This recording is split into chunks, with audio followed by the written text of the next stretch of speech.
Hi, I'm Craig Phillips. Welcome to my flooring trade tips. In this video, I'm going to show you how to install Scotia bead to cover the expansion gap around the edge of your flooring.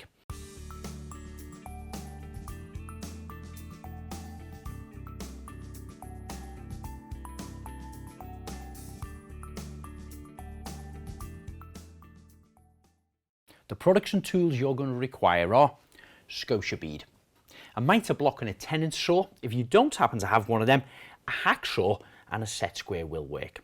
A tape measure and pen, sealant and a cork gun, and on some occasions you may need panel pins and a small hammer. Now, Scotia beads are most commonly used for covering up the expansion gap around the outside edge of your flooring. Now, expansion gaps can range in size. They can go from 2mm right up to 25mm wide, just depending on what type of flooring you're using and the size of the area that's being covered.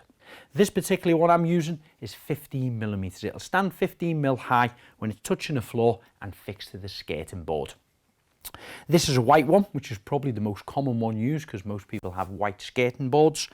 It's a veneered, primed material and it can be painted over. However, you can purchase one to match and blend in with your floor pattern a little bit better.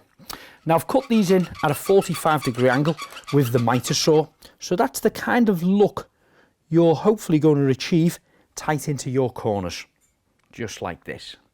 So that type of cut works perfect for the corners. However, you may need to do a different cut called a scarf joint for a continuous run of your Scotia bead. It is cut at a 45-degree angle. Most of the time these come at 2.4 meters in length, and if your wall's longer than that, you're going to have to butt them up, and a scarf joint is the way to do that.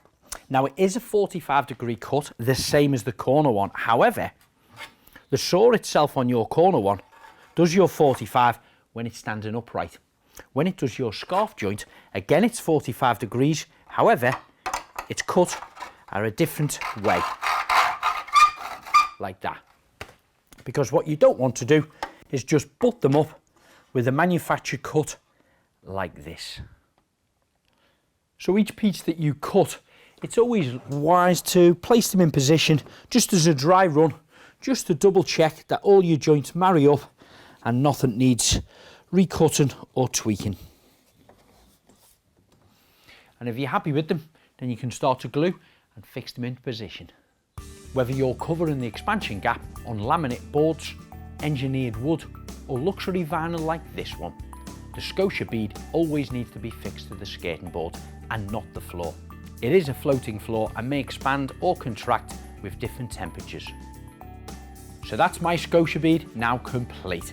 If you're looking for more inspiration or how-to videos, check us out on all social media handles, subscribe to our YouTube channel, and if you want to know more information on flooring, just go to the website flooringmountain.co.uk.